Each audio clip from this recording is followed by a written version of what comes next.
Muy bien. Bueno, pues muchas gracias a Lengua de Trapo y al Círculo de Bellas Artes por acogernos y a vosotros y a vosotras por estar esta tarde aquí compartiendo estas reflexiones. En la parte que me toca voy a estar todo el rato dando vueltas a algo que podemos denominar como el urbanismo característico de lo que fue el boom inmobiliario en nuestro país, ¿no? Durante el boom inmobiliario, durante ese ciclo de acumulación financiero-inmobiliaria que normalmente lo definimos o lo pautamos entre 1995 y 2007, se privilegió un tipo de urbanismo, ¿no? Una forma de hacer ciudad, de hacer barrios y de hacer viviendas, que ahora explicaremos. Y lo interesante es que este tipo de urbanismo ha venido para quedarse. Hablamos fundamentalmente de los modelos de urbanizaciones, lo que en la literatura se conoce como urbanismo de baja densidad, y que estaría representado pues, por estas tipologías residenciales que todas tenemos en la cabeza, pues, de adosados o de edificios cerrados sobre sí mismos con un patio interior, ¿no? Y lo interesante es que esto podemos verlo en barrios enteros que se crean nuevos y lo podemos ver también en pequeñas promociones que van a salpicar la ciudad. Yo en este caso me voy a centrar en los PAU de Madrid, que ahora explicaré qué es esto de los PAU, porque es donde yo realicé la investigación, pero en realidad vamos a ver que esta tipología residencial, como digo, está casi en todos los barrios y casi en todas las ciudades, ¿vale? Entonces, digamos que lo que voy a ir contando está muy aterrizado, sobre todo en el barrio de Carabanchel, pero podemos pensar o podemos extrapolarlo a otras realidades urbanas. El caso de los PAU es bastante paradigmático porque se lleva este modelo, ahora veremos, a la exageración y a una dimensión a nivel de escala urbana y de población muy amplio. Pensad, por ejemplo, que el PAU de Carabanchel tiene unos 34.000 habitantes, que es más o menos la población de una ciudad como Teruel, ¿no? Pero, como digo, este tipo de barrios y edificaciones están en nuestras ciudades. Se difundieron con intensidad en el boom inmobiliario y, si os fijáis, se sigue construyendo de esta manera y, por tanto, podemos pensar que es el tipo de vecindario en el que habita una parte importante de nuestra sociedad, ¿no? Y hay una cuestión de este tipo de barrios que es la que a mí me interesa especialmente y es a la que estaremos dando vueltas hoy, que es la cuestión de la clase social, ¿no? Durante el boom inmobiliario y a partir de él, estas tipologías residenciales que hasta ese momento estaban fundamentalmente pensadas o reservadas para clases sociales con un poco de mayor poder adquisitivo, a partir de la burbuja empiezan a ser accesibles también para una parte de las clases trabajadoras, ¿no? Y no solamente eso, sino que van a aparecer estas tipologías residenciales, algunas de ellas pensadas y reservadas, digamos, para un sector de las clases trabajadoras que en ese momento tiene acceso a la compra y al endeudamiento, como veremos, ¿no? Entonces, ¿qué es lo que os propongo? Pues lo que os propongo es pensar qué implica sociológicamente este urbanismo, ¿no? Esta forma de hacer ciudad, y sobre todo en dos dimensiones. En primer lugar, ¿qué tenía o qué tiene de atractivo este tipo de barrios y de tipologías residenciales? Y, en segundo lugar, ¿qué consecuencias tiene para la vida cotidiana? ¿Cómo se vive en ellos? ¿Cómo nos relacionamos en ellos? Y, finalmente, ¿qué tipo de ciudad y qué tipo de sociedad estamos construyendo, ¿no? Y el objetivo un poco hacia el que caminamos y que es el que iremos diseccionando poco a poco es intentar desmontar la caricatura o el estereotipo que se ha ido construyendo alrededor de estos barrios y de estos habitantes, y que en el fondo es una caricatura sobre la clase social, sobre la clase trabajadora y sobre todo sobre las aspiraciones del mejorar socialmente de la clase trabajadora, ¿no? Hay una cosa que siempre dice Pablo Martínez, un compañero del GECU que está por aquí. Él dice que hubo un momento en el que se pasó del estereotipo del obrero que vota a la derecha al estereotipo del obrero que vive en una urbanización con piscina, ¿no? Entonces, bueno, lo que vamos a intentar en la sesión de hoy es acercarnos de un modo más complejo a esta realidad e intentar comprender los motivos y las lógicas sociológicas o antropológicas que hay detrás, ¿no? Voy a comenzar dando unas notas muy breves y muy introductorias sobre los PAU para aquellos y aquellas que no estéis tan familiarizados o que no conozcáis tanto la realidad madrileña. Y los PAU son, durante la última burbuja inmobiliaria, se construyen en las periferias de Madrid 13 grandes desarrollos de urbanizaciones que van a tener este nombre de programas de actuación urbanística y que con el tiempo en el lenguaje popular se han quedado como PAUs y que presentan efectivamente un urbanismo que los caracteriza, ¿no? Son fundamentalmente residenciales, apenas hay pequeño comercio de proximidad, hay muy pocos servicios públicos y equipamientos, tienen una trama en forma de cuadrícula, ¿no? Una trama reticular en la que encontramos grandes urbanizaciones que ocupan el tamaño de una manzana, que tienen un patio interior y están separadas por grandes avenidas pensadas fundamentalmente para el vehículo privado, ¿no? No son zonas de estancia, son zonas de paso. De hecho, las vecinas decían todo el rato, había una vecina que me decía, yo, Inés, cojo el coche hasta para ir a comprar cigarrillos sueltos al bazar, ¿no? Se usa el coche para todo. Y las grandes protagonistas son las urbanizaciones con patios interiores y con servicios privados al interior y en función del nivel adquisitivo de cada promoción pues van a tener piscina, pista de pádel, parque infantil, gimnasio, clases de pilates, que luego hablaremos de ellas. Y son urbanizaciones que están cerradas sobre sí mismas con dispositivos de seguridad. Bueno, entonces pasa un fenómeno interesante y es que en 2019...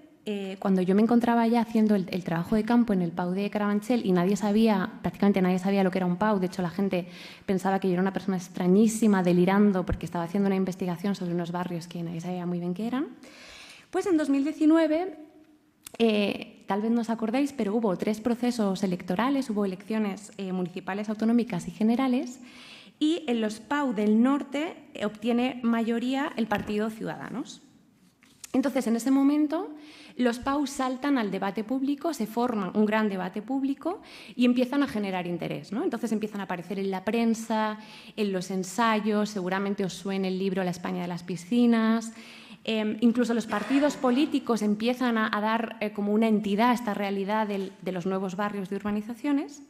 Y yo empiezo a darme cuenta que todos estos discursos en realidad comparten el mismo análisis, ¿no? Empiezan a generar una representación o una imagen monolítica y se convierte en dominante sobre estos vecindarios y sus habitantes. Entonces se empieza a hablar de familias jóvenes, de capas medias o medias bajas, el origen social siempre aparece como una incógnita, que se van a vivir a estos nuevos barrios con servicios privados, con seguridad, hacen uso de la escuela privada y concertada, tienen vehículo privado. Y esto conlleva, supuestamente, un progresivo aburguesamiento de esta población y la adopción de una ideología liberal o conservadora que se vendría a reflejar en el voto electoral, ¿no? Es interesante también, y esto lo menciono solo de pasada, que estos análisis no hacen ningún tipo de diferenciación entre barrios ni entre el origen social de sus habitantes.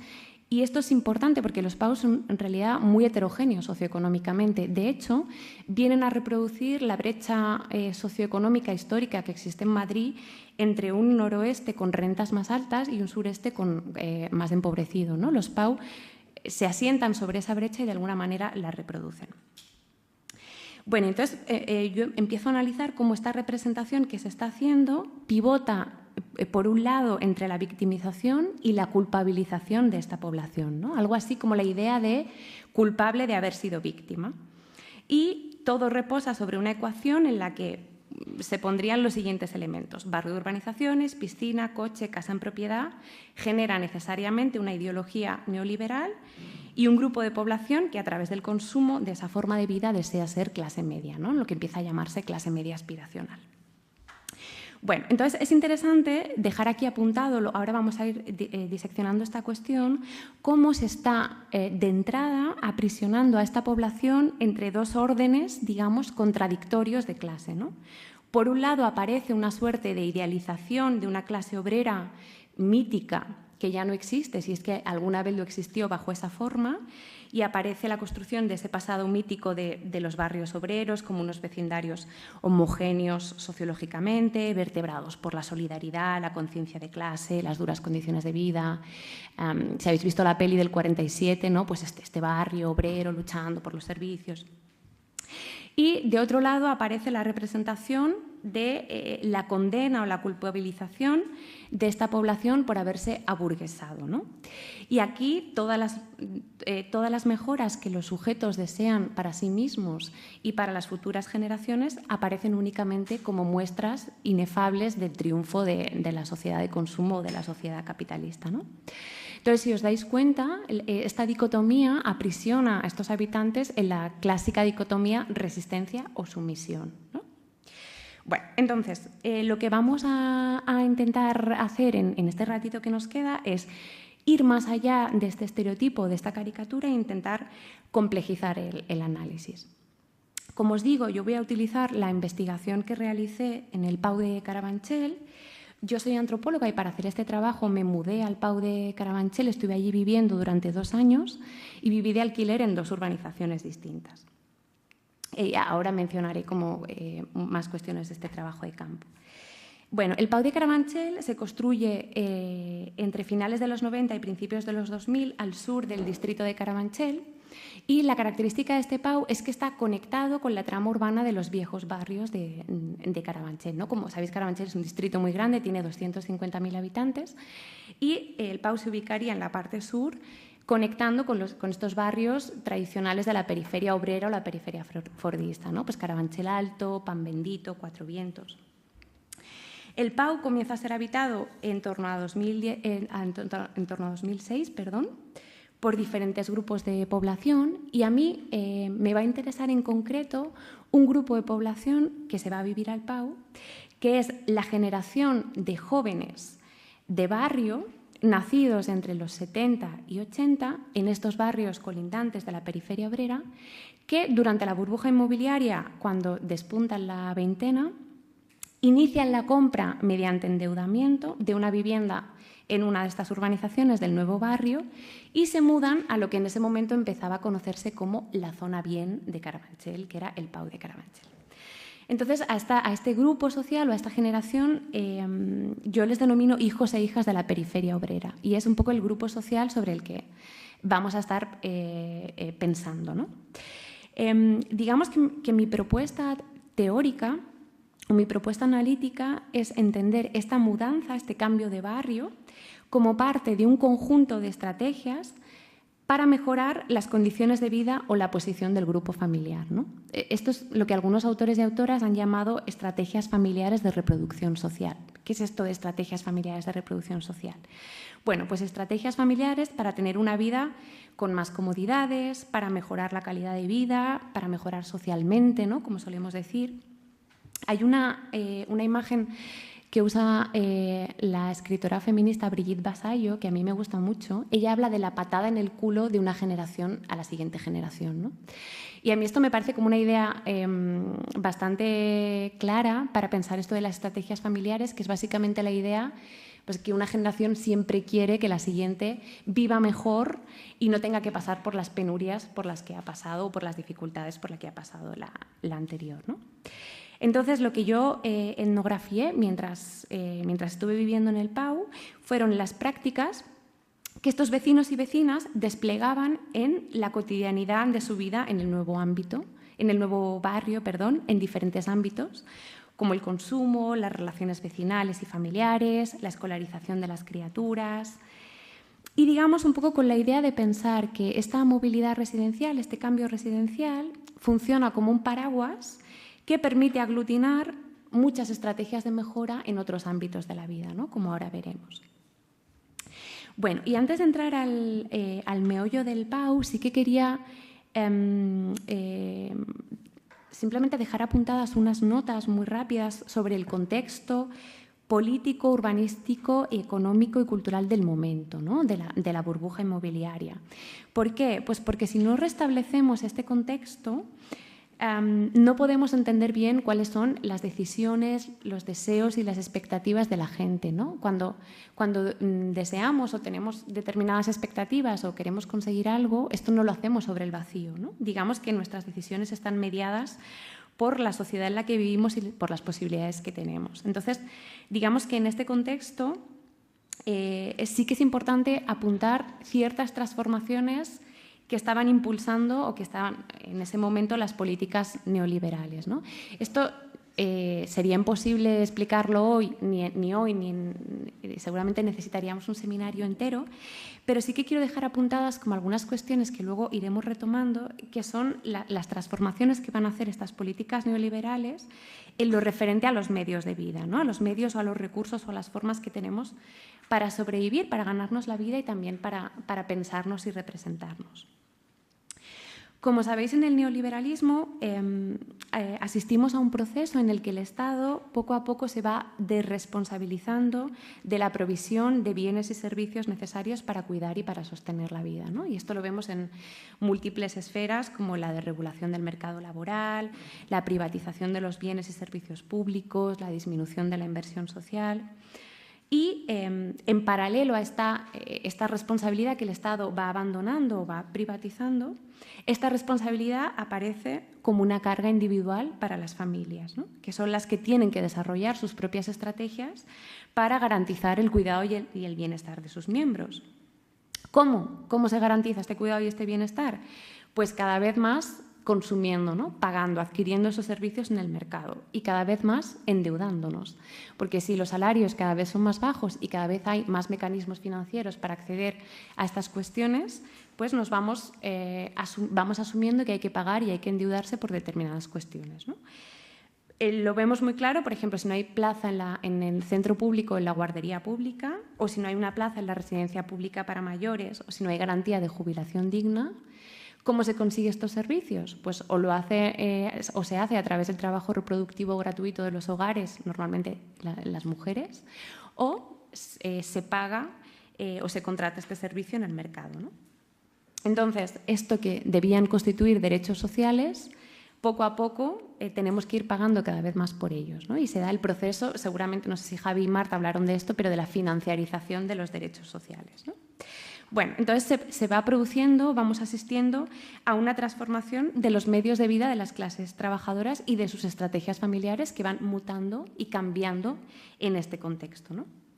Y aquí es importante señalar que en nuestro país la vivienda en propiedad va a jugar un papel fundamental. Sabemos que desde el desarrollismo, desde las políticas del desarrollismo franquista, hemos visto siempre una promoción de la vivienda en propiedad, de la vivienda privada, en detrimento de la vivienda pública y en alquiler, ¿no?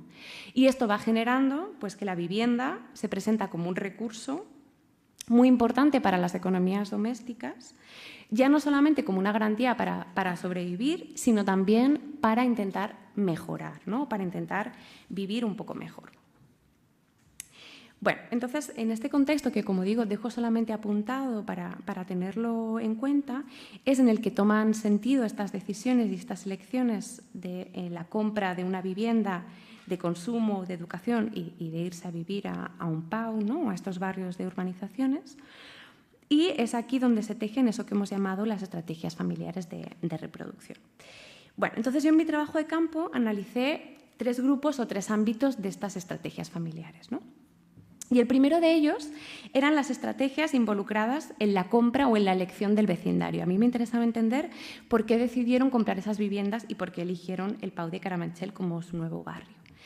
Y entonces aquí hice una cosa que la verdad es que lo hice totalmente por ocurrencia, porque cuando en las investigaciones siempre hay momentos en los que uno no sabe muy bien qué hacer o hacia dónde apuntar y va tirando como hilos y a veces resulta que está muy bien y otras veces que no vas hacia ningún lugar, ¿no?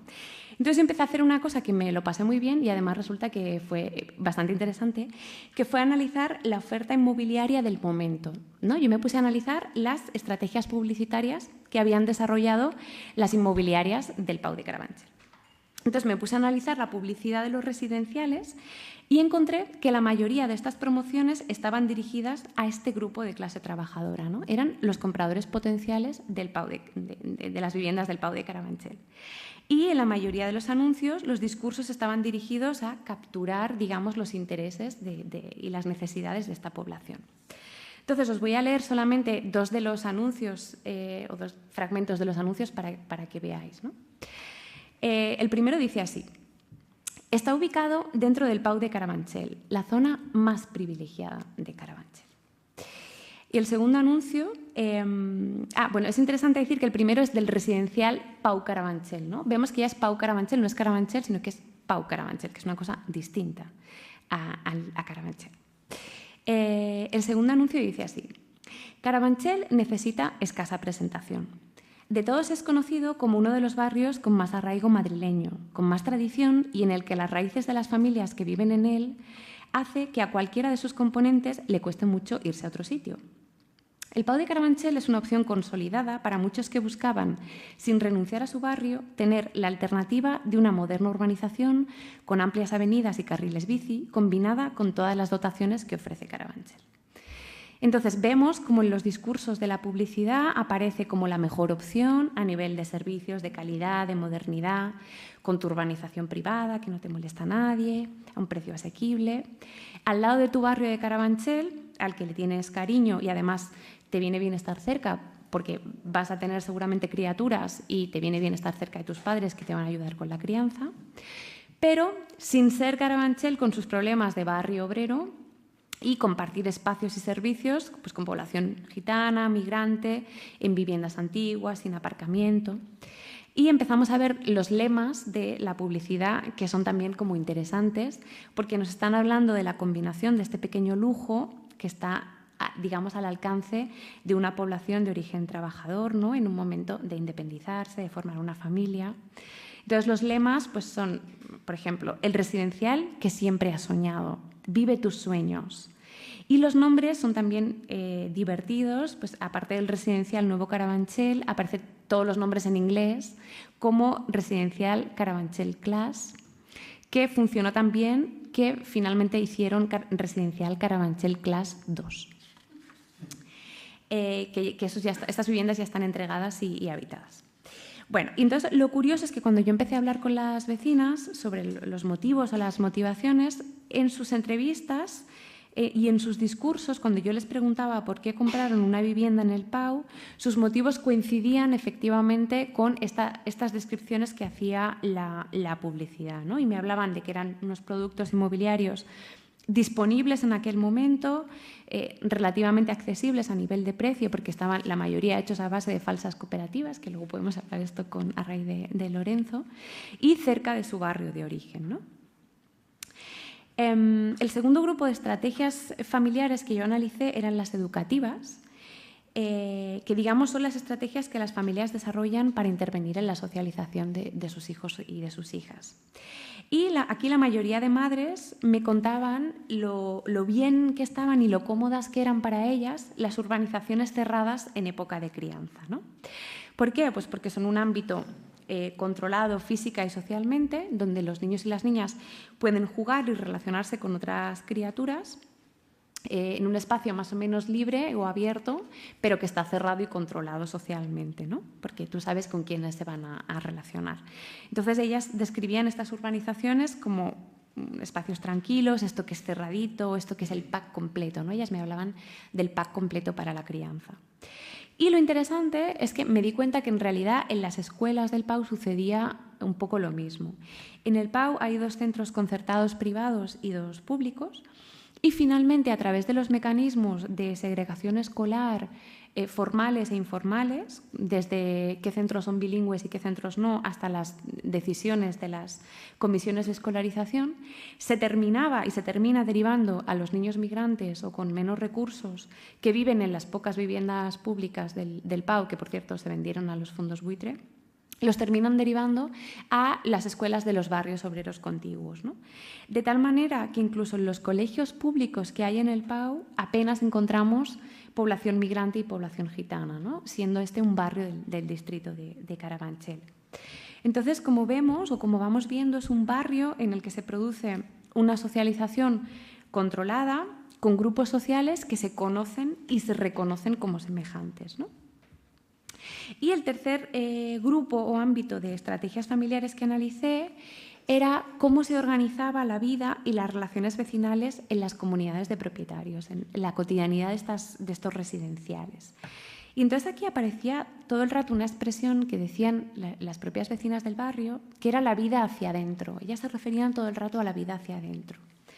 ¿Qué es esto de la vida hacia adentro? Bueno, pues que efectivamente la socialización en el Pau, la vida social, pasa fundamentalmente en el interior de las urbanizaciones, ¿no? Los residenciales se convierten en el epicentro de la socialización.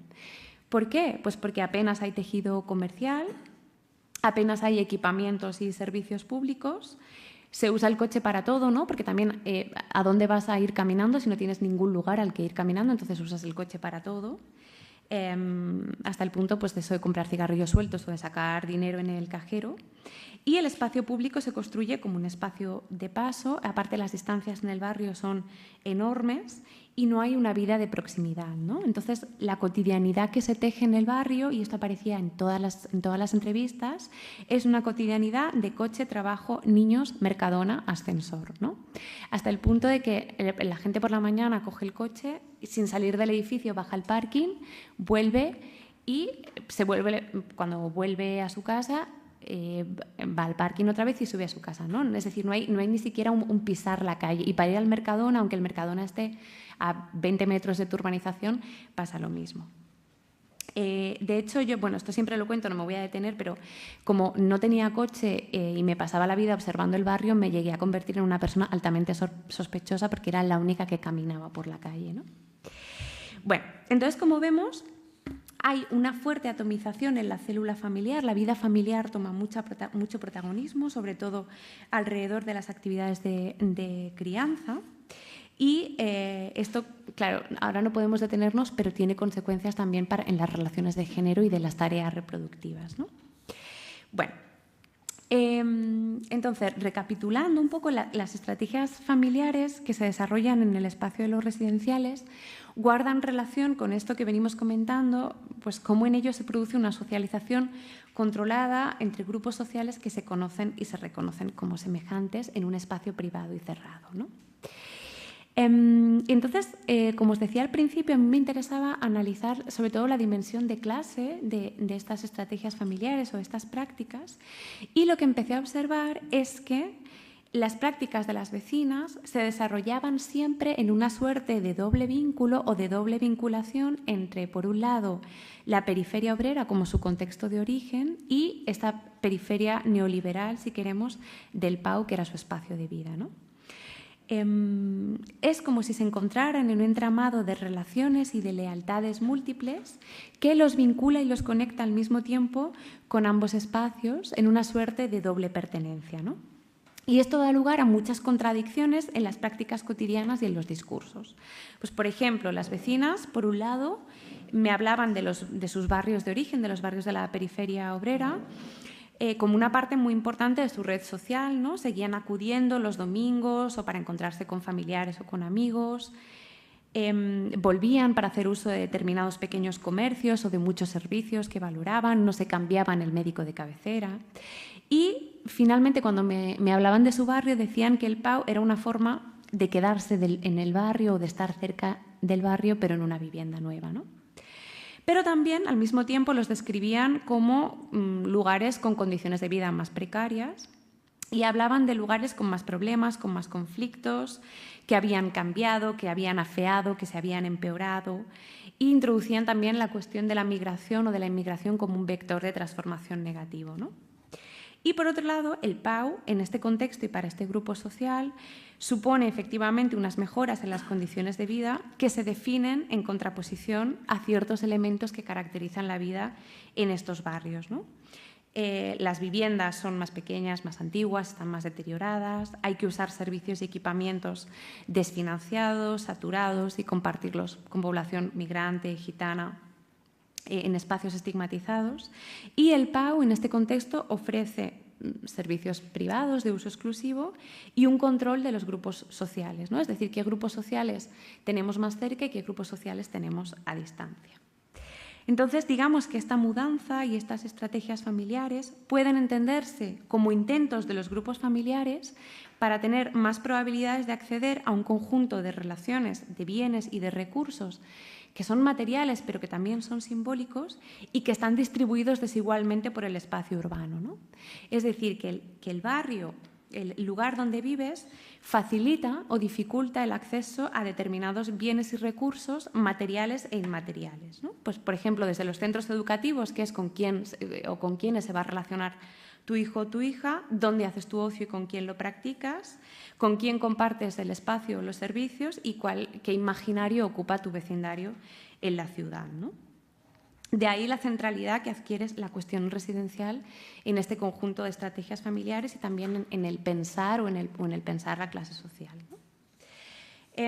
Y como digo, en este nudo de contradicciones, al mismo tiempo las vecinas se quejaban de la falta de espacios públicos en el PAU, del aislamiento y con frecuencia recurrían a idealizar el barrio obrero de su infancia y su adolescencia.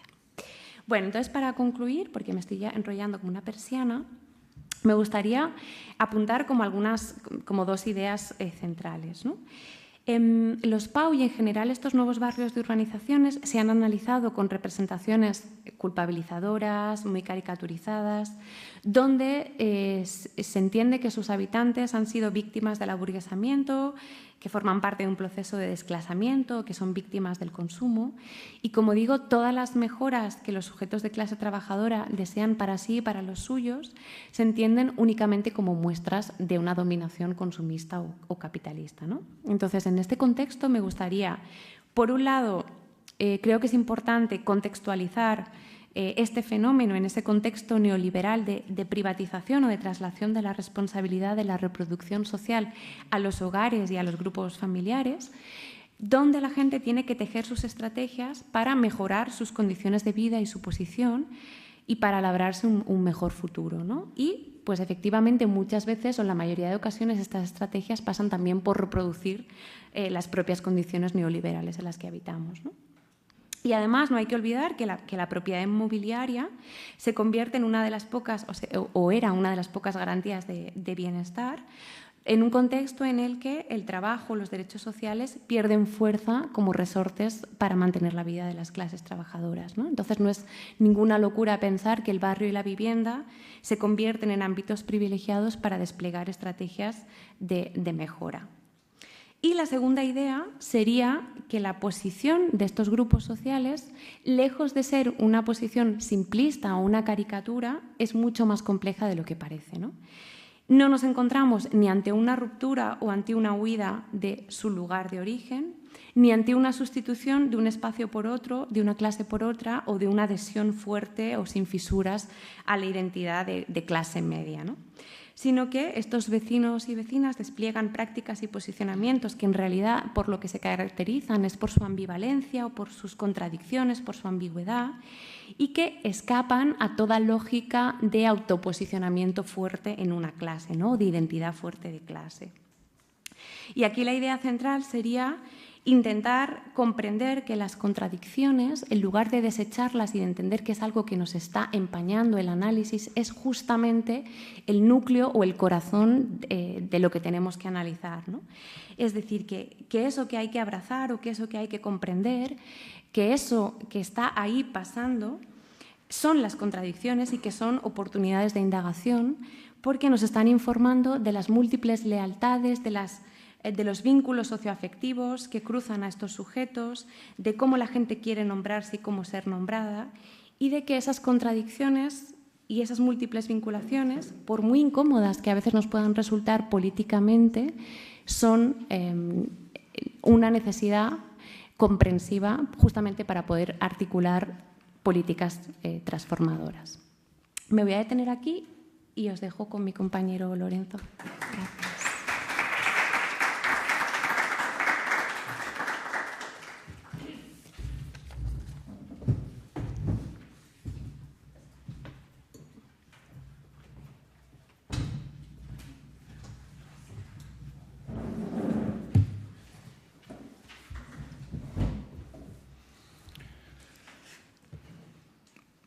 Bueno, pues súper interesante esta presentación, ya hablaremos luego. Bueno, yo voy a hablar sobre alternativas, sobre el cooperativismo de vivienda y cómo se ha estado desplegando en Cataluña influenciado por las experiencias en Uruguay y en Dinamarca, que son dos países donde el cooperativismo de vivienda se ha desarrollado mucho. Yo hice mi tesis doctoral sobre este tema. Me fui a Uruguay y a Dinamarca para ver cómo funcionaban estos modelos, que tienen una historia larga propia. Y en Cataluña soy socio de una cooperativa de vivienda, participo en la sectorial del cooperativismo de vivienda en cesión de uso, y también hago investigación aplicada con la Fundación La Dinamo, que es una fundación que se dedica a fomentar el cooperativismo de vivienda en Cataluña.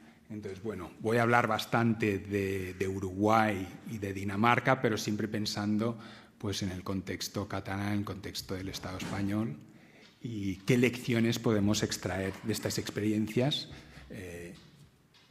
No sé si se puede proyectar. Bueno, las primeras no son muy atractivas tampoco. Las fotos vienen más tarde. Entonces, sigo con un poco de contexto, ¿no? El contexto de la investigación.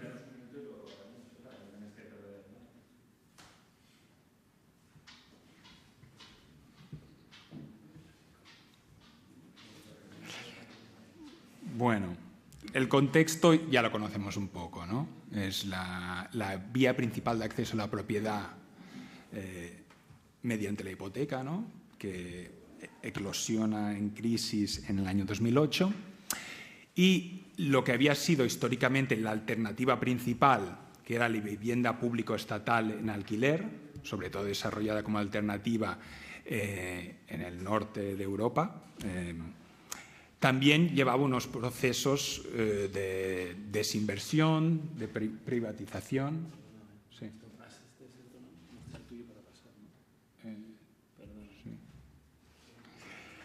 De privatización y también de gestión burocratizada, ¿no? Entonces, una alternativa que también había perdido algo de atractivo. Y entonces, buscando alternativas que fuesen deseables, ¿no? Que pudiesen fundar algún tipo de aspiracionismo de clase diferente, nuevo, yo creo que hay dos cuestiones primordiales, como la seguridad de tenencia, la asequibilidad, ¿no? Pero también yo creo que es importante que aborden lo que se ha llamado la alienación residencial, que es un poco la experiencia que tiene uno cuando no siente como propio su hogar, porque está pues, sometido a los vaivenes del capital, sea un arrendador privado, sea el Euribor, que a ver si sube y si baja, o en el caso de la vivienda público-estatal, que sea ¿no? vulnerable a decisiones tomadas por una burocracia alejada de tu cotidianidad, ¿no? Esta separación que sentimos entre nosotros, nuestra capacidad de hacer y la vivienda, ¿no? Y de alguna forma el cooperativismo aborda parcialmente esta cuestión de la alienación residencial a través de la propiedad colectiva, o sea que hay un control colectivo sobre la vivienda, porque es una propiedad colectiva en la que hay una democracia interna entre que cada socio tiene un voto, ¿no? Entonces yo creo que es interesante el cooperativismo porque aborda también este elemento quizá más cualitativo de la experiencia residencial. Vale.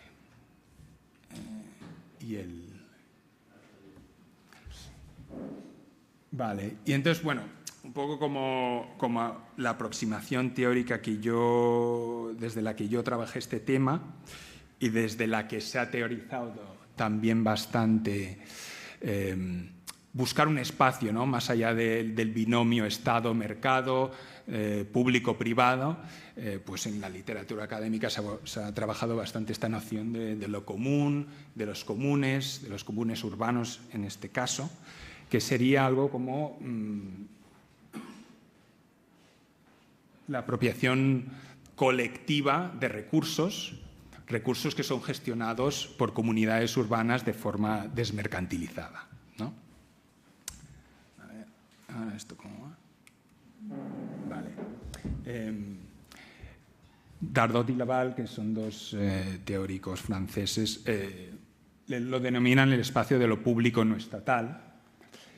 Y son espacios que yo creo que no es productivo pensar como que se sitúan más allá, ¿no? de estas relaciones sociales dominantes del mercado y del Estado, sino que son espacios impuros, en conflicto, atravesados por contradicciones y que se sitúan dentro, contra y más allá del Estado y del mercado, ¿no? Todo a la vez. Es un concepto que se usa por autores del marxismo abierto, del marxismo de corte más autónomo, esta noción de dentro, contra y más allá, Creo que refleja bastante bien dónde se sitúan los comunes y dónde se situarían las cooperativas. Las cooperativas básicamente proporcionan un caparazón organizacional para que en su interior se desarrollen estas prácticas de apropiación colectiva de recursos, en este caso la vivienda, ¿no? Al final las cooperativas son unas sociedades insertas en el sistema moderno de leyes, ¿no? Totalmente institucionalizadas ya. Podríamos decir que son una herramienta que tenemos para apropiarnos colectivamente de recursos, ¿no? En este caso la vivienda. Entonces, desde esta visión es desde donde se estaba pensando también en Cataluña a nivel de alternativas, ¿no? Y nos hace descartar un poco la tradición cooperativista que hay en este país, que eran cooperativas en la fase de promoción de las viviendas, pero una vez ya construidas se dividía la propiedad, los socios se convertían en propietarios individuales y ese elemento colectivo pues desaparecía, ¿no? Y para romper con esto se ha generado un nuevo modelo que se llama las cooperativas de vivienda en cesión de uso, que como no había muchos referentes propios, ha tenido que salir mucho a buscar referentes, ¿no? Y en esta búsqueda pues aparecían constantemente Dinamarca, Uruguay, y yo me fui allí para ver exactamente cómo se habían desarrollado. Vale, ¿por qué Dinamarca? Básicamente por una cuestión de escala. Es un país que tiene una tradición cooperativista de más de un siglo y en ciudades como Copenhague, pues literalmente la mitad del stock de vivienda pertenece a sectores con orígenes en el cooperativismo. Hay un 30% de la ciudad que son cooperativas de vivienda y un 20% que son unas asociaciones de inquilinos que tienen un sistema de democracia inquilina, ¿no? Entonces, pues están muy presentes en la ciudad. Tú caminas por Copenhague y pues ves pues, estas banderas. La AAB es Asociación Cooperativa de Viviendas, ¿no? O ahí abajo, no sé si se ve mucho, pues inscripciones, pues ese edificio pues, se construyó en 1946. Aquí, esta calle que veis aquí es una calle de un barrio céntrico de Copenhague, que parece una calle normal, pero toda pertenece a una misma cooperativa fundada en los años 80, creada por los propios inquilinos que compraron la calle entera y ahora la gestionan ellos, ¿no? Y aquí abajo, pues, unos trabajos comunitarios, una cooperativa, ¿no? Entonces está muy presente en la vida urbana. ¿Por qué interesaba tanto Uruguay? En Uruguay el porcentaje del stock cooperativo es mucho menor, pero es un caso muy interesante de cómo el cooperativismo ha devenido un movimiento social activo en la búsqueda de soluciones de vivienda, de autoayuda popular, ¿no? Ocupa un 3-4% del stock del país, pero se organiza en torno a una federación que tiene un peso político muy importante y que ha luchado pues, por tierras ocupándolas, ha luchado por financiación estatal ocupando las oficinas del gobierno, haciendo manifestaciones, cortes de ruta, etcétera, ¿no? Entonces, pues si queremos desarrollar esta alternativa aquí, pues también tendremos que igual pensar en cómo generar un conflicto que permita que se desarrolle y el caso uruguayo es interesante en este sentido. Entonces, no voy a ir al detalle porque no tengo mucho tiempo, pero básicamente hay varios modelos más concretos, pero todos comparten lo que es la propiedad colectiva y después un uso indefinido de los residentes, ¿no? En algunos modelos es un alquiler indefinido y en otros modelos hay una participación en el capital social de la cooperativa, pero que está regulado para que no acabe reflejando su valor de mercado, ¿no? Hay regulaciones tanto internas como públicas. Entonces tú tienes esta participación y vas pagando una cuota mensual pues, para el mantenimiento, costes de mantenimiento, etcétera, ¿no? Que son las cooperativas de vivienda. Vale. Entonces, si nos interesa que realmente sea una alternativa, nos interesa en cómo han crecido, ¿no?, estos sectores, ¿no? Y un elemento central, ineludible, es que han establecido relaciones con el Estado. O sea, han conseguido apropiarse de recursos públicos para generar estos sectores, ¿no? Tanto suelo, crédito, subvenciones a la construcción, no solo para abaratar y crecer, sino también para desmercantilizar. Porque al final, si tú estás viendo en una cooperativa, pierdes el trabajo y es la cooperativa la que tiene que gestionar esa pérdida de ingresos, pues tiene recursos limitados para hacerlo, incluso si ocurre muy a menudo, pues puede acabar incluso desahuciando a sus propios socios, ¿no?, para mantenerse a flote. De alguna forma internaliza en la cooperativa las contradicciones del mercado capitalista. Entonces, para garantizar el derecho a la permanencia, como llaman en Uruguay, hay que establecer esta relación con el Estado para forzar una redistribución de recursos y que la gente pueda mantenerse en estas viviendas, ¿no? Después, otro elemento es un marco legal facilitador. Parece muy obvio, pero, por ejemplo, en Copenhague, que os he comentado que un 30% de la ciudad son cooperativas que han comprado colectivamente bloques de pisos de alquiler privado, ¿no? ¿Cómo han hecho esto? Que parece imposible, que inquilinos sin capacidad adquisitiva, etcétera, compren bloques enteros y lleguen a controlar una tercera parte de la ciudad. Pues porque hubo, a partir de los años 70, una serie de regulaciones que lo facilitaron. Por una parte, un control de precios del alquiler muy estricto, ¿no? Por otra parte, una prohibición de la división horizontal de la propiedad en los bloques para que los arrendadores no pudiesen zafarse de la regulación y vender los pisos individualmente, como pasó aquí con las regulaciones de precios del franquismo, ¿no? Y después, un derecho de tanteo y retracto, que es un derecho a la compra preferencial, si organizas a tus vecinos en cooperativas. Si consigues convencer a un 60% de tu escalera de vecinos para que se junten en una cooperativa, puedes ejercer este derecho a compra preferente. Bueno, con este conjunto de factores, pues el rendismo ya no rendía mucho a los arrendadores privados. Básicamente se ha hecho lo opuesto a lo que se está haciendo aquí, ¿no? Entonces, había un incentivo por vender, no había compradores porque el que lo compraba se tenía que comer el mismo marrón y entonces pues, se abrió la veda para que los inquilinos organizados en cooperativa comprasen estos bloques a precios asequibles, ¿no? Y en una cuestión de 30 años pues pasó de ser un sector residual a ser una tercera parte del stock. Claro, relacionarte con el Estado tiene ciertos riesgos, ¿no?, que se han pensado mucho desde esta tensión entre autonomía y cooptación, ¿no?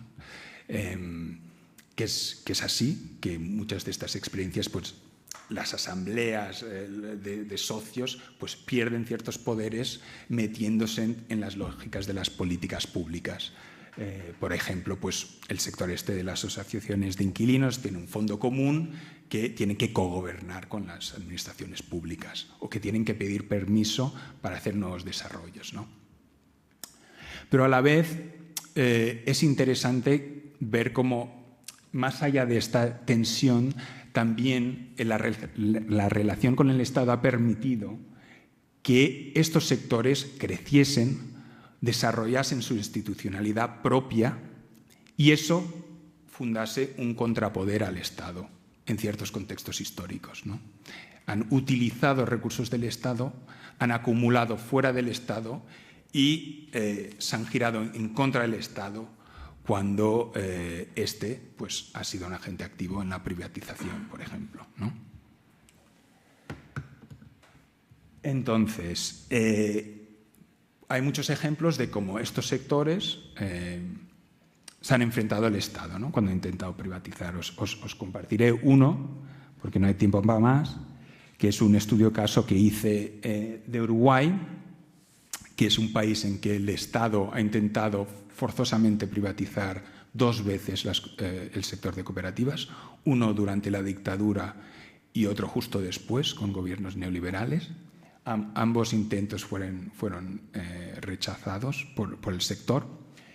Y yo estudié el caso de una huelga de pagos de alquiler que organizaron después de la crisis del 2002, que ahí pegó muy fuerte, que estuvieron una década sin pagar la hipoteca, ¿no? En este caso, un creditor público, ¿no? Habían conseguido estos créditos públicos, había una crisis, además los intereses se habían disparado, etcétera, y entraron en huelga y pudieron, básicamente, después de 10 años sin pagar, ganar la huelga. ¿Cómo pudieron hacer esto? Básicamente lo resume esta cita de una entrevista que tuve con uno de los directores de la Dirección Nacional de Vivienda del gobierno en esa época, que habla sobre la imposibilidad de realmente disciplinar al deudor. Al final, el mecanismo último es el desahucio, ¿no? La capacidad de desahuciar a alguien para disciplinarle. Dice, el desahucio es absolutamente inaplicable porque requeriría nada menos que una ocupación territorial. Hay áreas intercooperativas que son centenares de cooperativas. Eso serían territorios ocupados. ¿Qué había ocurrido? Que las cooperativas habían generado una geografía propia, impenetrable a las lógicas deudor-acreedor, porque las deudas eran colectivas, tampoco podías ir a perseguir a la gente individualmente.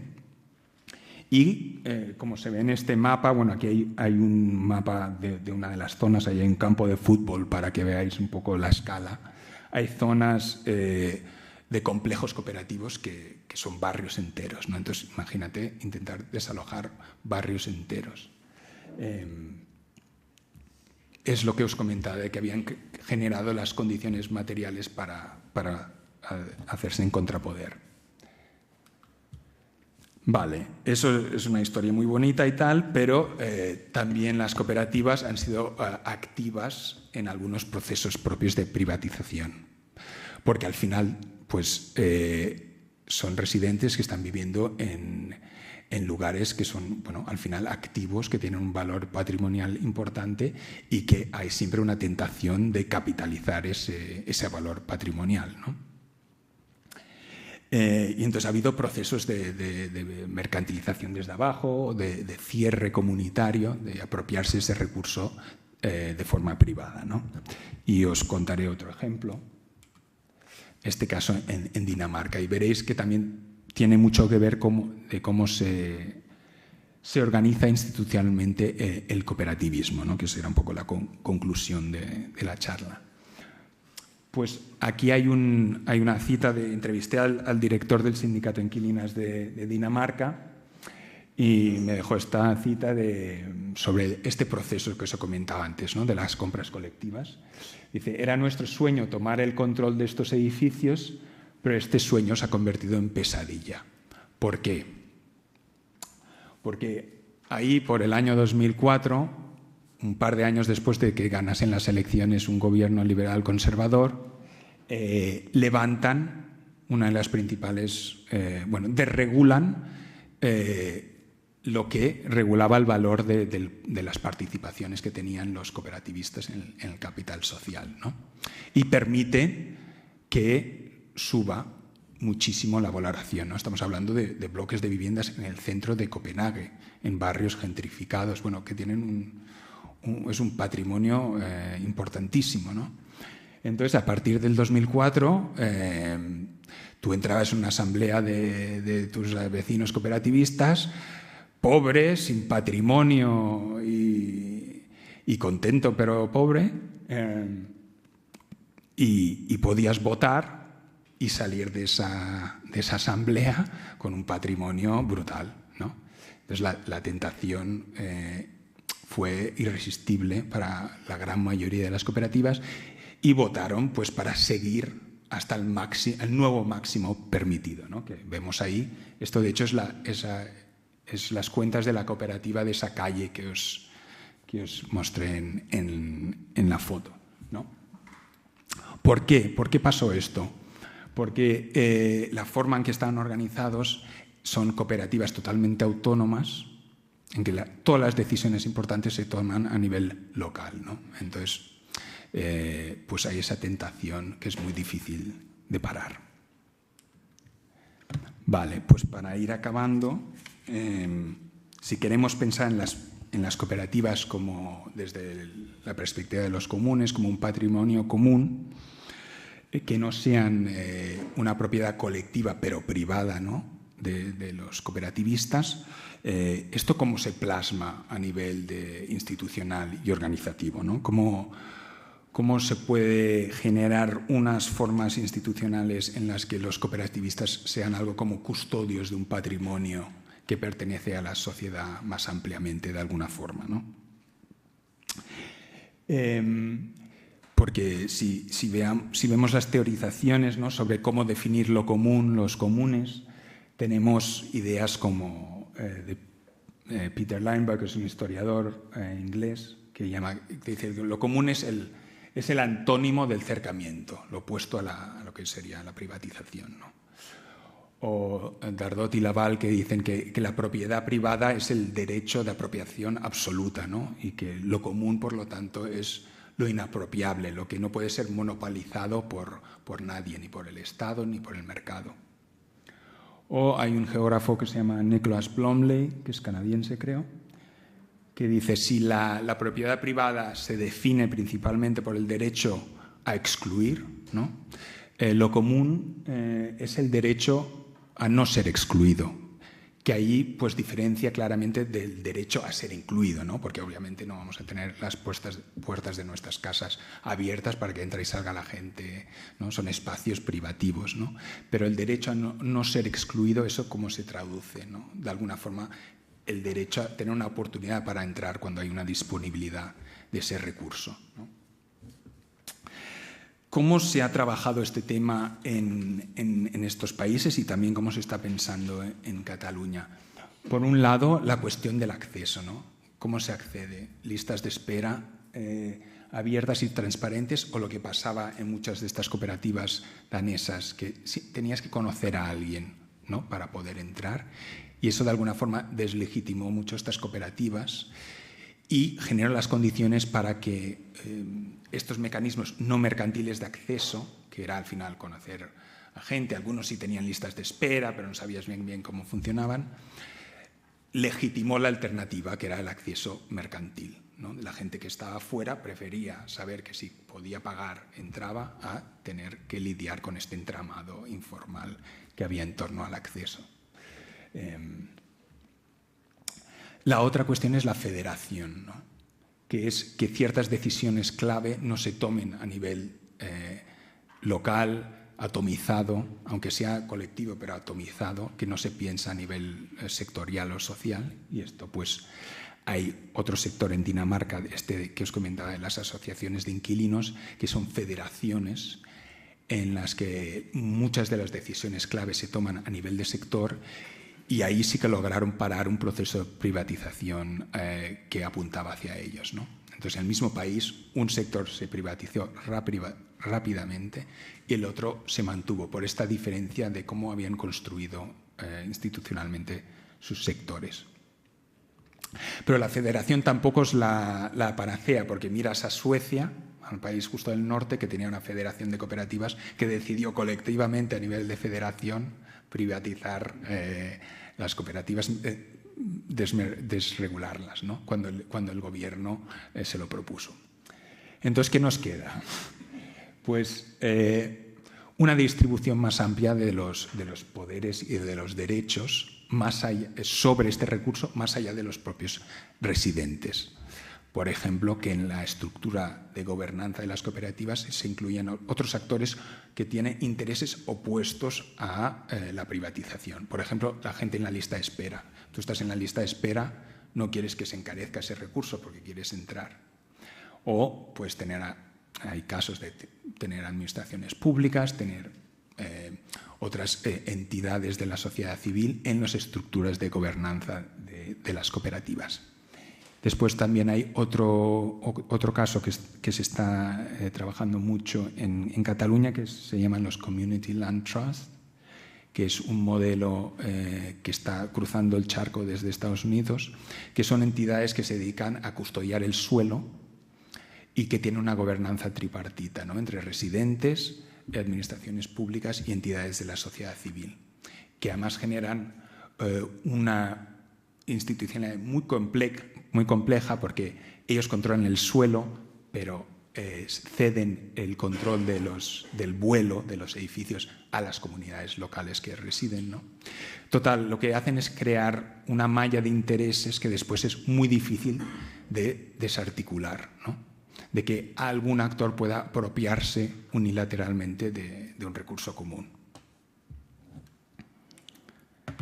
Vale, pues las conclusiones de la vía cooperativa al derecho a la vivienda sería que estas cooperativas intenten activar pues, las palancas redistributivas del Estado, que con estos recursos se genere una institucionalidad propia, multiescalar y multiactoral, por eso de blindar realmente lo que se ha conquistado, esos recursos públicos que se están gestionando. Y pues lo que demuestran también desde estas experiencias es que se genera esta geografía, ¿no?, de comunidades autogobernadas que pueden sentar pues, las bases materiales para estas posibilidades políticas. Y lo dejaría aquí para el debate.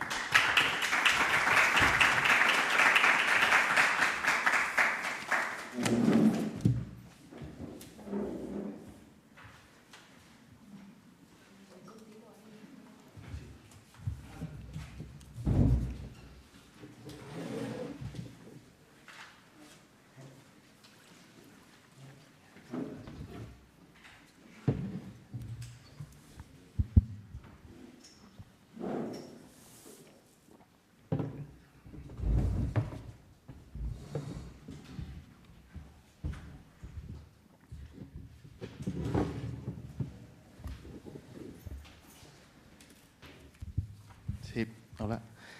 Nada, bueno, muchas gracias por las dos exposiciones. La verdad es que son increíbles y también como muy propias para el contexto en el que estamos. Y quería hacer dos preguntas, cada una de las presentaciones, y luego como un comentario rápido, como que juntan las dos cosas. La primera pregunta, empezando por ti, Lorenzo, que acabas de hablar. A mí me surge la duda y el interés de, sobre todo en el caso de Dinamarca, es ¿de dónde nace como esta ambición política tan tempranamente, ¿no?, de ese periodo entre guerras que decías, de esa ambición de tratar la vivienda de una manera distinta? O sea, si históricamente hubo un pensador en Dinamarca o hubo ¿no?, ¿qué ocurre para que de repente pase algo como tan distinto al resto o a lo que sucedía en el resto del mundo, ¿no? Si esto era así, quiero decir que configura esa identidad en torno a la vivienda tan distinta a lo que puede ocurrir en España o en otros países. Sobre la exposición de Inés, a mí me gustaría preguntar una cosa que también has comentado como un poco, que era como, claro, en estos PAU también ocurren conflictos, es decir, en el Cañaveral hay una asociación aquí de Madrid que está peleando porque le conecten como una carretera con otra, porque hay unos atascos como muy fuertes, tú lo has comentado, porque que también hay asociaciones que han trabajado porque no hay servicios, etcétera. A mí me gustaría preguntarte, viendo que el confrontar desde el pensamiento de, claro, que el nuevo estigma es ser el obrero en el PAU, ¿no?, ¿cuáles son las claves como que tú entenderías que podríamos intervenir para que esos conflictos fueran a más y que sobre todo también tuvieran como una mayor atención tanto mediática como del resto de la sociedad civil? Y quería utilizar un ejemplo desde el Sindicato de Inquilinas de Madrid, que es en donde yo participo. Nosotros fuimos al PAU de una ciudad del sur de Madrid,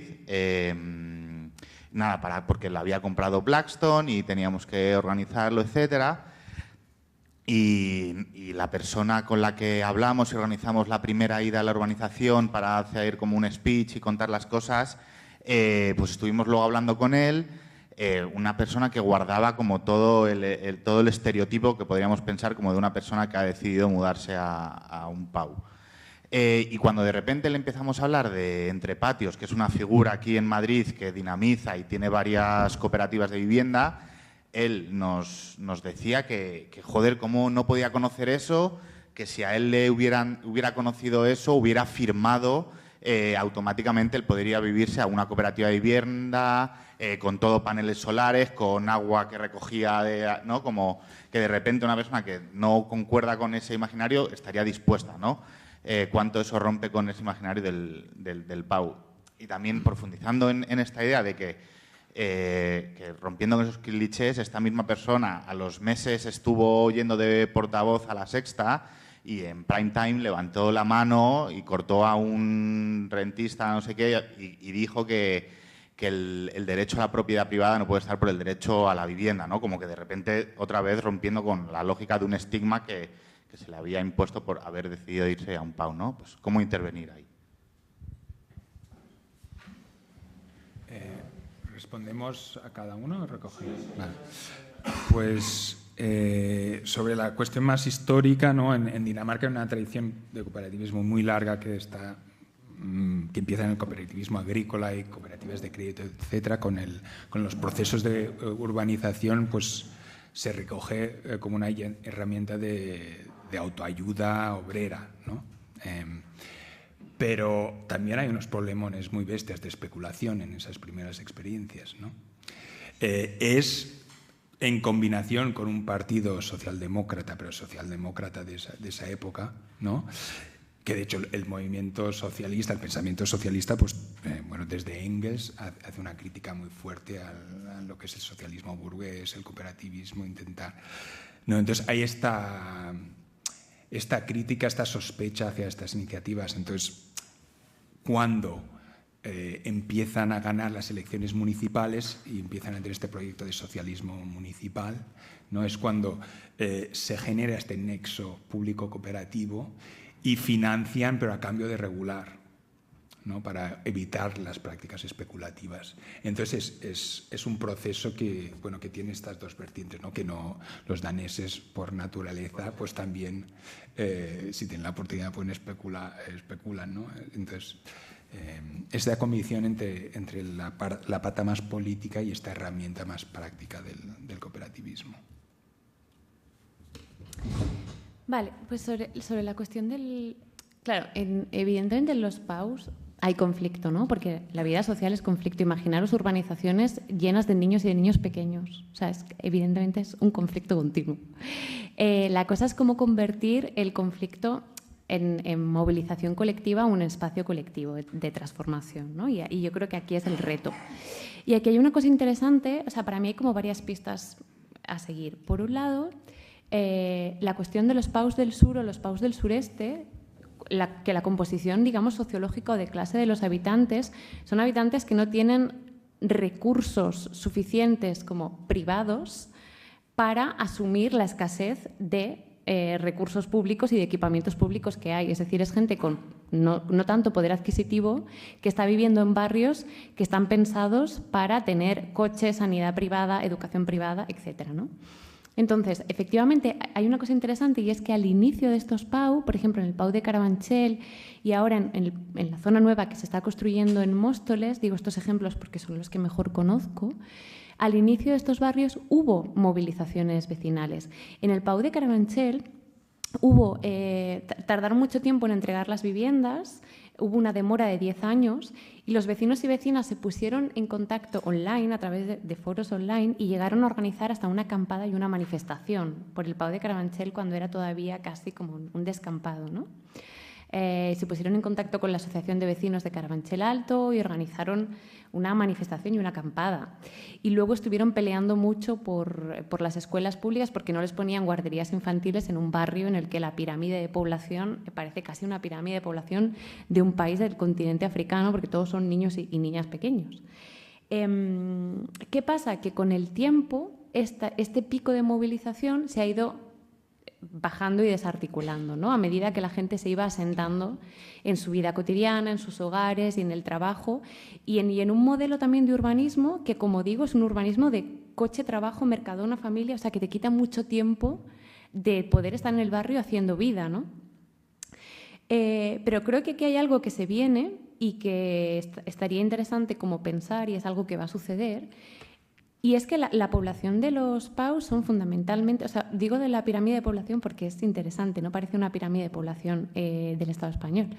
Son familias jóvenes con criaturas pequeñas, pero esas parejas jóvenes que ahora están en una edad laboral y tal, y pueden coger el coche y pueden hacerse 2 horas de coche al día, en unos años serán personas mayores que tal vez no puedan moverse en vehículo privado y necesitarán transporte público, que necesitarán un servicio sanitario de proximidad y de calidad que sea tupido y cubierto y sostenible en el barrio, que no van a poder coger el coche para absolutamente todo y van a necesitar tal vez un pequeño comercio de proximidad, ¿no?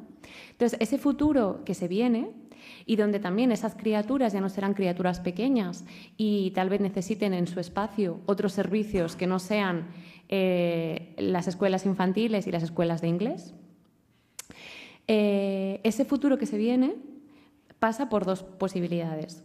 O que efectivamente lo público y lo común no desaparezca y por tanto se tenga que cubrir a través de los recursos de las familias y esto va a generar nuevos procesos de desigualdad social, ¿no? De amplificación de la desigualdad social. Quien pueda se lo pagará y quien no, pues lo pasará muy mal. O podemos intentar que esto empiece a trabajarse desde el espacio colectivo en una búsqueda de lo comunitario y también de lo público, ¿no? Entonces, no lo sé, no tengo una bolita mágica, ya me gustaría, pero sin duda va a haber un escenario no tan lejano en el que va a haber escenarios donde haya que enfrentarse a esto.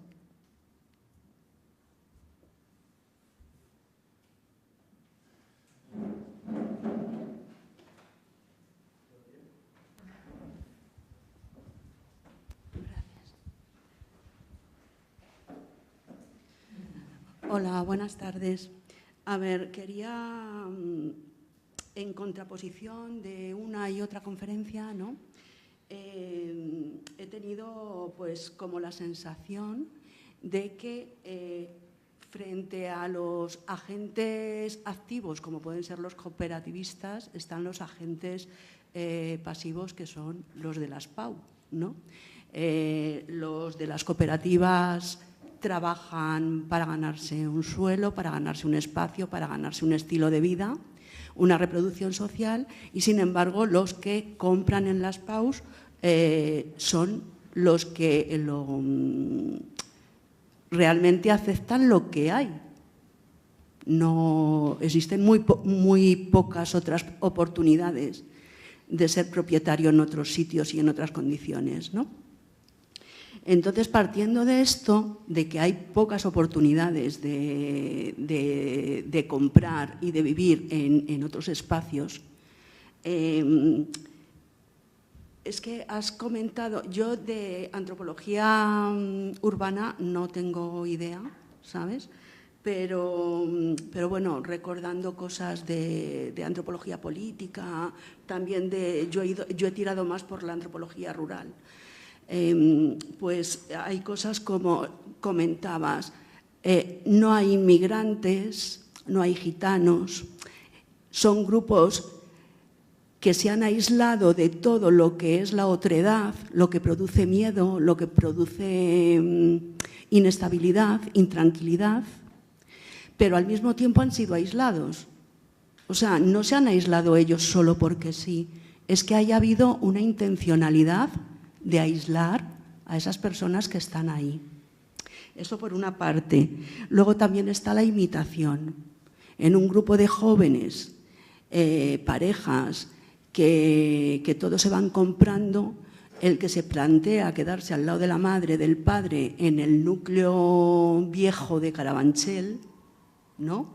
O de cualquier otro distrito, es como el que se aleja, el que no va a formar parte de muchas reuniones que se van a formar en esa piscina o en ese club social dentro del PAU.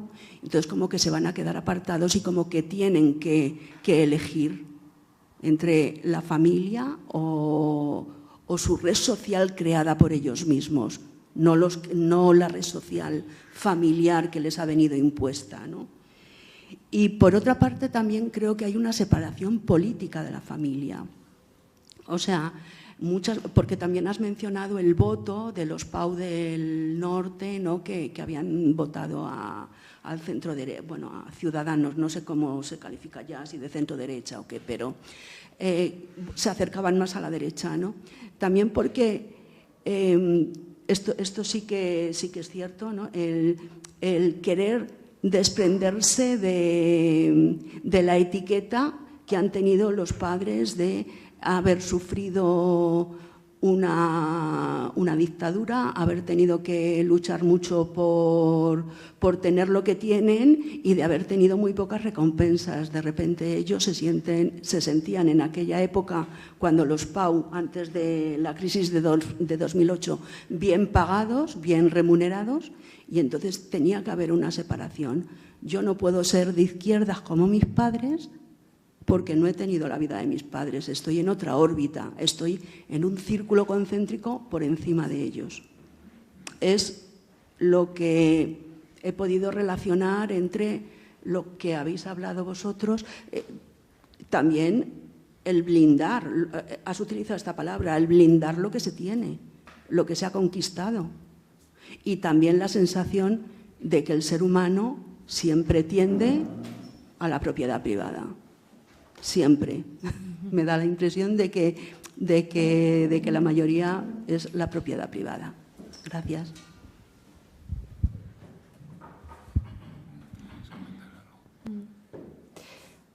Vale. Claro, como tú comentabas en la intervención, hay una cuestión muy evidente, al menos en estas nuevas urbanizaciones que se construyen en las periferias sur de Madrid, que era claramente los productos inmobiliarios disponibles y además pensados para esta generación y esta fracción de las clases trabajadoras, que eran la gente joven de los barrios obreros colindantes, ¿no? Lo he mencionado un poco de pasada con la publicidad, pero eran realmente los productos inmobiliarios disponibles en términos de propia disponibilidad de la vivienda, porque en los barrios obreros la vivienda estaba muy saturada, no había tantas viviendas vacías, y en términos también económicos, pero también de expectativas y de deseos, ¿no? Había todo un imaginario de cómo tenía que ser o cómo era deseable ser la vida y la casa y la vivienda para esa generación, que pasaba por este tipo de productos inmobiliarios, ¿no? Y para mí, aquí, y ahí te lanzo el gancho, claro, para mí aquí digamos, el reto está en pensar cómo conseguir que sean accesibles para las clases trabajadoras que se han socializado con otras expectativas y otros deseos en torno a la vivienda, cómo conseguir que sean accesibles y deseables otros modelos de vivienda, ¿no? En este caso, cooperativos. Entonces, para mí este es como el reto fundamental, ¿no? Cómo conseguir poner esto encima de la mesa y que sea como una posibilidad no solamente real en términos materiales, sino también deseable. Y esto lo hemos hablado muchas veces. Lorenzo, de hecho, tiene un artículo muy interesante en el blog del Salto de Cuadernos de Ciudad, que tú ahí te planteas cómo en este escenario en el que el alquiler es imposible, no vayamos encaminadas hacia reavivar esas disposiciones de la compra de la vivienda, que son disposiciones que se han fraguado durante años y años y años en nuestras familias y en nuestros cuerpos. Sí, pues bueno, siguiendo un poco esto, la inmensa mayoría de los cooperativistas no son activistas, ni están especialmente ideologizados. Hay la federación, por ejemplo, que di como ejemplo de activismo, pero en realidad la inmensa mayoría es gente pues, de todo tipo, ¿no? Que ha actuado pues, en las condiciones de posibilidad y en la cultura más amplia en la que se situaba, ¿no? Pues, estas cooperativas que son compras colectivas de bloques, pues al final ahí hay de todo, y hay conflictos, y hay gente que participa, gente que no, gente que es de derechas, de izquierdas, ¿no? Pero en ese momento concreto, con esas políticas de vivienda y urbanas, la opción más atractiva era fundar una cooperativa, ¿no? Entonces, el contexto más amplio es lo que explica cómo se forman estos grupos que al final después sí que tienen que autogestionar en mayor o menor medida un recurso, ¿no? Y también yo entrevisté a gente que o votó en contra de la subida del valor de las participaciones o estaba en contra y perdió las votaciones, ¿no? Y yo les preguntaba, bueno, ¿por qué no votasteis a favor? ¿No? La tentación es clarísima. Y básicamente de las respuestas, digamos, más coherentes que recibí es porque no lo necesitaban. Por ejemplo, una mujer, yo cuando acabé de trabajar, yo tengo una pensión garantizada y voy a vivir en esta vivienda. ¿Para qué necesito que sea un activo que pueda vender, que pueda hacer circular? ¿No? Es mi hogar, después voy a tener una pensión, si me pongo enferma tenemos un sistema de sanidad público decente, no voy a tener que endeudarme para ir a la sanidad privada, ¿no? Toda la cuestión de las estrategias de reproducción social que comentabas y la cuestión de lo común, ¿no? El patrimonio común en todos los aspectos que dé seguridad económica, que es al final lo que busca la gente, ¿no? La mayoría de la gente tampoco es una gran calculadora ni tiburón financiero, ¿no? Es un poco estas estrategias de reproducción social. Entonces, claro, en un contexto de un país en que la socialdemocracia está en el poder la mayor parte del tiempo, no ha habido ninguna guerra civil, dictadura, etcétera, han acumulado un patrimonio común en muchos de los aspectos elementales para la reproducción social, esa necesidad de movilizar la vivienda como activo, pues es mucho menor que aquí, ¿no? Al final aquí la gente pues piensa en eso, pues yo qué sé, no me aceptan en la residencia, pues al menos yo qué sé, puedo vender mi casa, mudarme a una más pequeña, tal, bueno, son estrategias de reproducción que se han diseñado para que sean a través del mercado, pero en otro contexto institucional pues tienen otras formas y funciones. Y no requieren de que de repente todo el mundo sea un militante ultra convencido de la propiedad colectiva y del socialismo.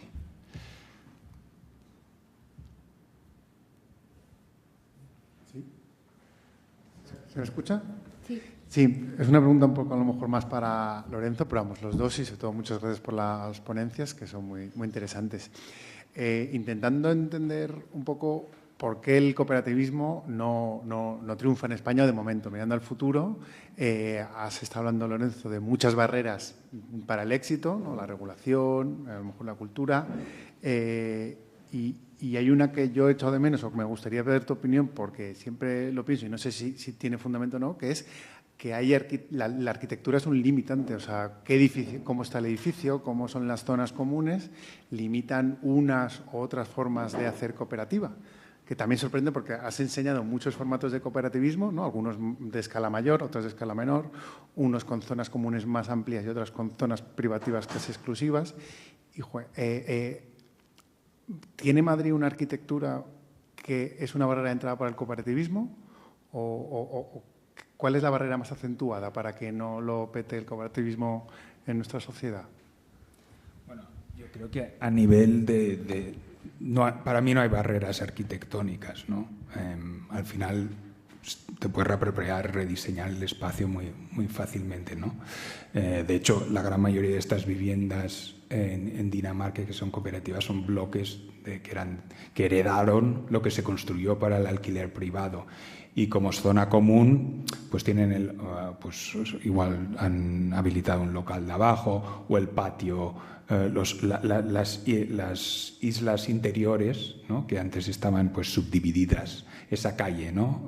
Que os enseñaba, pues hay una parte interior, ¿no? Como la isla interior de la Manzana, que antes estaba subdividida, pues han tirado todos los muros y ahí han hecho un parque maravilloso para toda la cooperativa, ¿no? Entonces, no creo que sea la barrera principal. Claramente para esta estrategia en concreto sería una barrera en la estructura de la propiedad, que es que aquí hay un nivel de división horizontal mucho más extendido. No sé en Madrid, pero en Barcelona el stock de vivienda de alquiler, que son bloques de propiedad vertical, digamos que de todo un propietario, no llega, creo que al 26% de todo el stock, ¿no?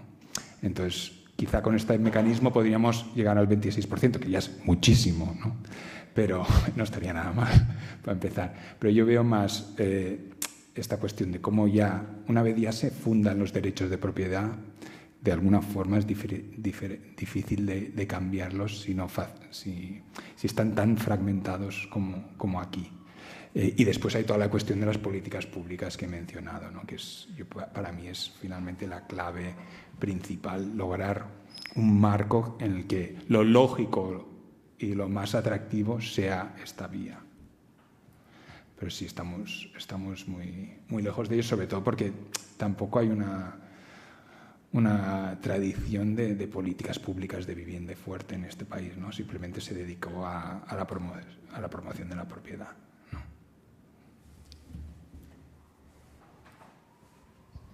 En relación justo a esto que estabas acabando de comentar, a mí me llamó la atención cuando comentabas el marco legal danés y dijiste que en España se apostó por otra política, ¿no? Entonces, me gustaría si pudieras explicar un poco esto, porque yo la verdad que no tengo ni idea. Y igual te pongo en un compromiso, pero si tuvieses que empezar a legislar hacia un marco legal más a favor del cooperativismo, ¿por dónde empezarías? ¿Qué medidas dirías que son las más esenciales o las más importantes para comenzar?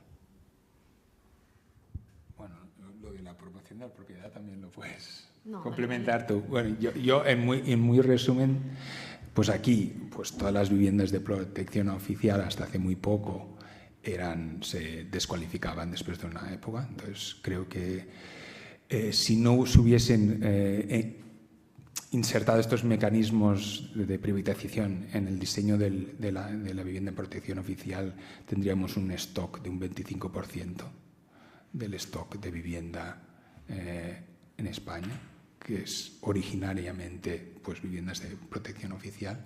Todo esto se ha desbaratado, todo este esfuerzo público se ha privatizado.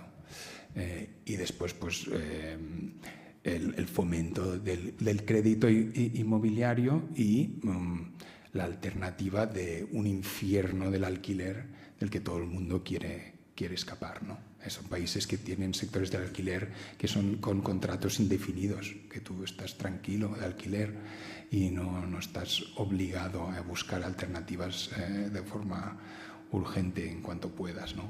Como aquí. Y a nivel de legislar, pues yo intentaría copiar lo que hicieron los daneses, de poner una regulación de precios de alquiler mucho más fuerte. Básicamente, hacer todo lo posible para abaratar la compraventa de bloques, ¿no? Que sería con regulación de los alquileres, prohibición de división horizontal, para que, empezando pues, con los bloques en lucha de los sindicatos de inquilinos, que pudiésemos ir recuperando este patrimonio, ¿no? De hecho, la lucha esta que hubo de la Casa Ursola en Barcelona, en que al final la lucha inquilina culminó en un cambio de propiedad.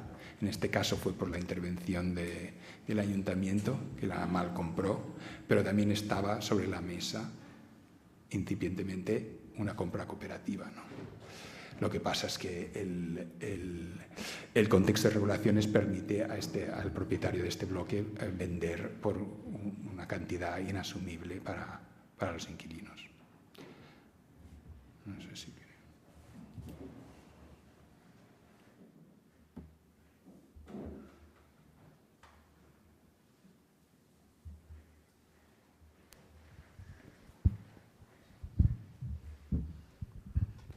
Hola, muchas gracias a ambos por las exposiciones. Yo tenía una pregunta para Inés, que es que, bueno, yo estoy haciendo la tesis sobre un barrio de Madrid, sobre Puerta del Ángel, y en lo que comentabas de estos eslóganes de las inmobiliarias, como para atraer a la gente, como creando relatos en torno a ese barrio, he visto como un poco un paralelismo con lo que estoy viendo yo en Puerta del Ángel, que también hay como otro tipo de eslóganes diferentes, pero que las inmobiliarias emplean como...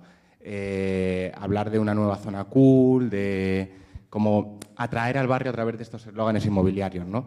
Pero lo que sí que he estado viendo es que realmente una vez hablas con la gente, estos eslóganes no sirven para nada y ni siquiera llegan a la gente. Es decir, a priori parece que vas a estudiar algo y que dices, vale, como que Puerta del Ángel está claramente gentrificado y la gente va porque quiere ir como al nuevo Brooklyn madrileño, pero realmente la gente va por cuestiones como mucho más sencillas, como la cercanía al centro, transporte público, estar cerca de colegas y cuestiones así.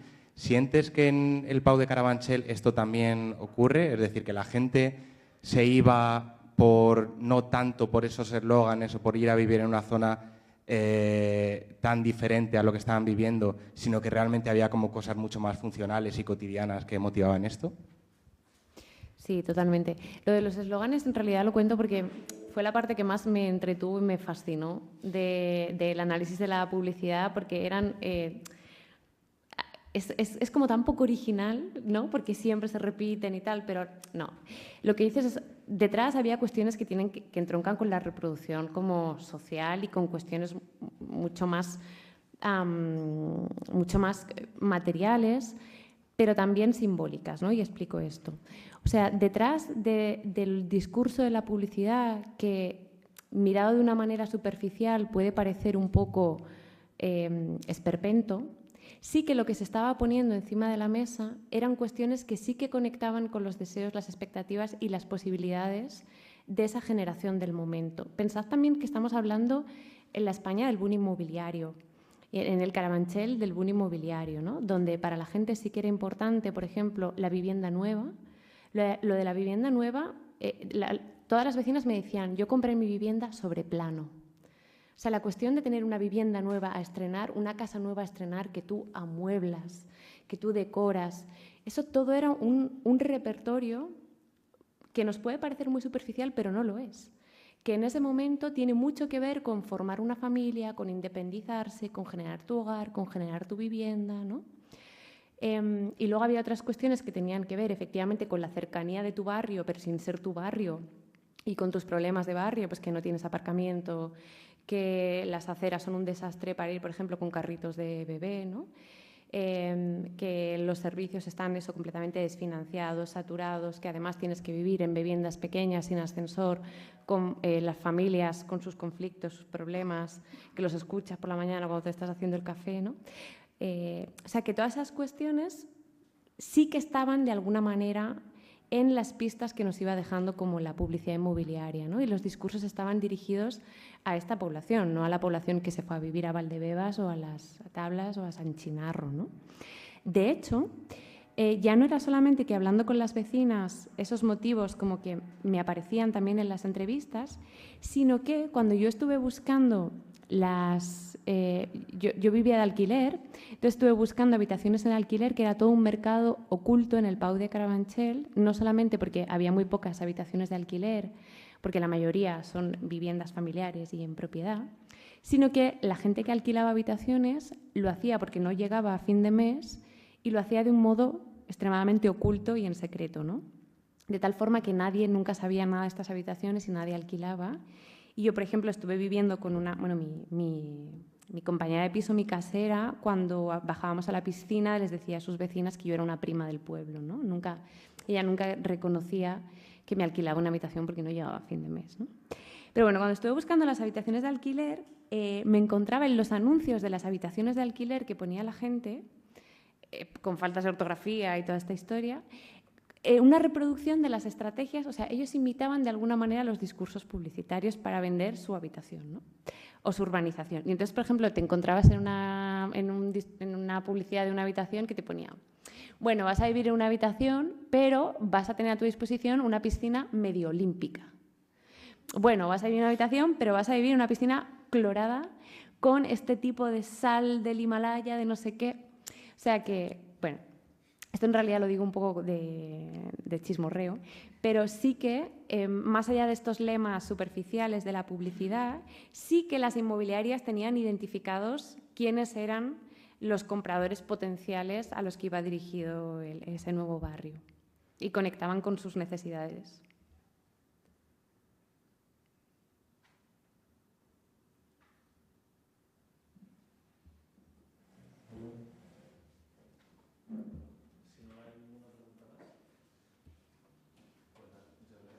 Gracias.